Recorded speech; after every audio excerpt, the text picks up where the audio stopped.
Hey guys, what's going on? It's Ben here. I'm back again today. Excuse me, I'm a bit under the weather. I'm back again today doing a pretty informal video. Today I'm really just going to be talking about 10 of my favorite current NBA players. Again, it's going to be very informal. I don't have a formal ranking for this. It's just 10 players in no particular order that I really enjoy a lot. When I was trying to think about who are my favorite NBA players, this is the 10 that I came up with.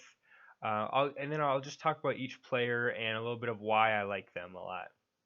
So without further ado, let's get into it. The first player I have on my list that I came up with was Paul George. I like Paul George a lot because I feel like he can do a little bit of everything. He can shoot, he can defend, he can handle the ball, he's an ISO scorer. It also sounds funny, but I also just really like his shot form. Like when he goes up for a jump shot, I really like how it looks. It sounds goofy maybe, but I don't know why. I just really am fond of it. I didn't like him when he was on the Pacers, but I really liked him when he was on the Thunder, and I like him on the Clippers now too. I was pretty fond of him last year when he was having that great season, and yeah, overall, just I think a guy who kind of brings a little bit of everything to the table, and um, I just love how good of a shooter he is. But it's not like he's just a spot up shooter; he can also take you off the dribble. The next player on this list I have is Luka Doncic. Another guy who I like because on offense he can do some of everything. He can do some shooting. He can dribble. He can pass. Defense he still has a long ways to go, and I think defensively he is still basically a liability for his team. But I think offensively he's just so gifted and it comes so naturally to him. It's fun to just watch how he runs an offense in general. And he has some ridiculous shots that he can make here and there where I remember last year, his rookie year, seeing some shots where he was just launching threes that you wouldn't think have any shot of going in, and then they do, and you end up feeling pretty impressed by it. So I really like Luka, and I'm excited to see how he develops, being only his second year right now. Third on this list, I have Pascal Siakam. This is maybe the weakest entry here. I like Pascal. Again, I sound like a broken record here, but I do like guys who are well-rounded and I feel like can do some of everything. For Pascal, I like that he's 6'10", so he has size. He has some decent dribbling ability for being 6'10". He doesn't have much playmaking ability in general so far. Not to say that he's a bad playmaker, but compared to some of these other guys I'm talking about, like Luka, he's nowhere near his playmaking ability or others. I think he is also a guy who's only in his third year so far, and he's already an all-star, so he definitely has a long road ahead of him, and will probably continue to greatly improve as he goes along. Um, I really like that he on offense can score some in the low post. He can do some pick and rolls pretty well. He can shoot the three ball decently. Um, he's not great at it, but he's also like I feel like on his worst nights he's average, and on his best nights he's above average, and that's really all you can want from a power forward. I feel like he's versatile as far as his position too, because he is listed as a power forward, but I feel like he could play small ball center and he could play small forward. So he's a very versatile guy, and I like him a lot because of that. Next on this list, I have Tobias Harris. I really like Harris because he he reminds me, if I were an NBA player, I would want to be Tobias Harris, and that maybe sounds ridiculous to a lot of you, but he has a really nice jumper. He can score off the dribble decently. He's a pretty decent defender, like I'd say above average, and he just gives you again a little bit of everything. And he's not the star of the team, but he's a really solid supporting piece, like probably the best supporting piece you could wish for on a given team. And um, yeah, again, I just really like the shooting ability, and I think he is a good fit on Philly, but he has underperformed a little bit this year without Jimmy Butler there. Uh, and he's playing out of his position at small forward more than power forward this year, so he seems a little bit off his rhythm this year, but hopefully he picks it up. Next, I have Montrezl Harrell. This dude is just a dog, and what I mean by that is that he is willing to work really hard and do like hustle plays to be an effective player. Like he can finish a game with 10 points and 8 rebounds, but like his impact is way greater than just what's in that box score right there, cuz I feel like he's a guy that he works really hard on his positioning, which not everybody does, and he just does little things as far as like how he defends a guy, how he posts up, how he goes up for rebounds, that his footwork and positioning put him in a place to excel in ways that aren't just necessarily like rebounds and points, and I admire that a lot. And I admire his dreads a lot too. Funny enough, I think that they are really cool. His hair in general is really cool. I love the headband look with it too. Um, and those sound kind of goofy maybe, but they are things that contribute to liking or disliking a player. And for me, it just his whole aesthetic, like his whole look, is really cool, and that's another reason I enjoy him a lot. So that's the first five. As for the second five, and again, no particular order here, my next is Bradley Beal.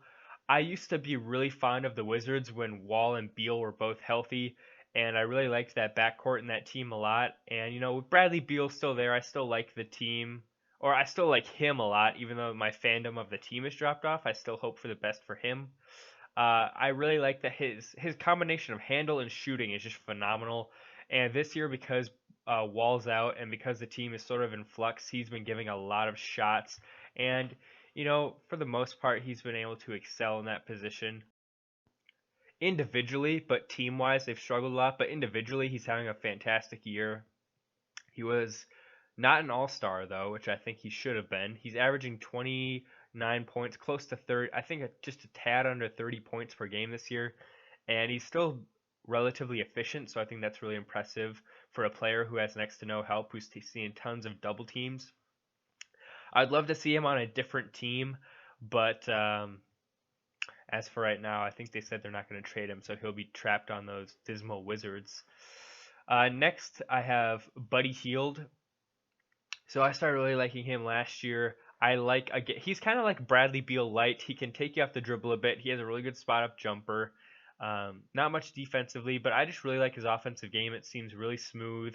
Actually, and there's so many factors that go into liking a player, but I actually, besides the form on his jump shot, which I really like, and along with being kind of like smooth overall, I really like his name a lot. I really like the last name Heald for some reason, and like his jersey looks good, like number 24 with Heald on the back looks good, and I don't know, I really like that young core in Sacramento of him, De'Aaron Fox, to a lesser extent Marvin Bagley, but I really like that backcourt at least a lot. And I said in an earlier video a couple months ago that the Kings were one of my teams this year. I did get to see them in person. I got to see Bradley Beal drop like 30 something points, so that was pretty fun. But yeah, I am a big fan of his. Next, I have Bam Adebayo. This dude came out of nowhere, I feel like. Like last year, I saw glimmers of him being a good player, and I actually picked him for most improved player this year. But I didn't know how good he would be, and I really like what he is. I feel like he's basically a more athletic Clint Capella, or like a very early on Dwight Howard. I feel like he has the potential to be Dwight Howard of circa 2007, 8, 9. He feels like Dwight Howard 2005 and 6 right now, though. Like, still developing, still getting his game where he wants it to be. And I think he's in a good place in that Miami is going to continue to try and compete, surround him with good players, and I think they'll lock him up long term.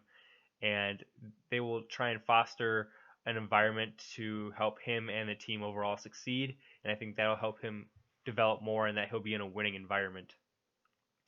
But yeah, I really like his bounce ability. I really like the defense he plays. He has some mid range actually too, which I like, and I just love his athleticism.